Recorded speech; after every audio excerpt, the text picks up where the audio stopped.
नाज़रीन, अवामी न्यूज़ में खबरन जो सिलसिलो जारी है। इन वक्त असीं तव्हांखे दारोवाण खां ख़बर ॾींदा हलूं त दारोवाण IG motorway AD Khawaja additional IG south region Aftab Ahmed Pathan जी ख़ासि हिदायतनि ते 1 जनवरी खां लागू थींदड़ ट्रैफिक ॾंढ बाबति मोटरवे पुलिस आगाही ॾेई रही है। इन हवाले खां वधीक तफ़सील ॿुधाए रहियो आहे अब्दुल सत्तार मेहराणी पंहिंजी रिपोर्ट में। जी सर, अॼु IG motorway AD Khawaja additional IG south region Aftab Ahmed Pathan जी ख़ासि हिदायतनि ते SSP मोटरवे सखर ग़ुलाम सरवर भयो जी निगरानी हेठि सखर सेक्टर में मोटरवे पुलिस मोबाइल एजुकेशन जा ऑफिसर ऐं ऑपरेशन स्टाफ ड्राइवरनि खे ॾींहुं राति बस अॾनि हाईवेज़ ऐं मोटरवेज़ ते 1 जनवरी खां लागू थींदड़ ट्रैफ़िक ॾंढनि बाबति आगाही ॾेई रहिया आहिनि।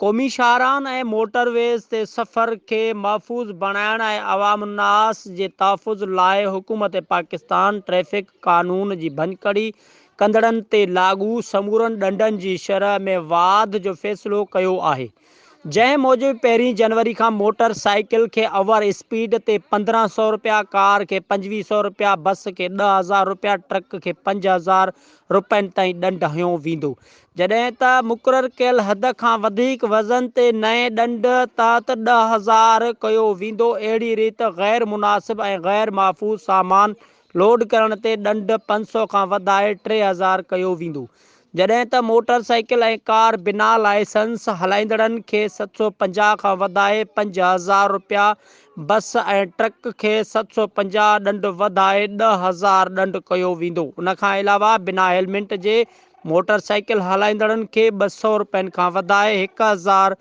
रुपया कयो वेंदो। ग़लति साइड खां गाॾी हलाईंदड़नि खे 500 खां वधाए 2,500 रुपया ॾंढ हयो वेंदो। सख़्त कानून सबबि रोड हादसनि में कंट्रोल करण में मदद मिलंदी। जी, अब्दुल सत्तार मेहराणी, अवामी न्यूज़, दारावण। वधीक ख़बरनि ऐं तफ़सील जे लाइ विज़िट कयो असांजी वेबसाइट awamiNewsHD.com ऐं ॾिसंदा रहो अवामी न्यूज़ HD।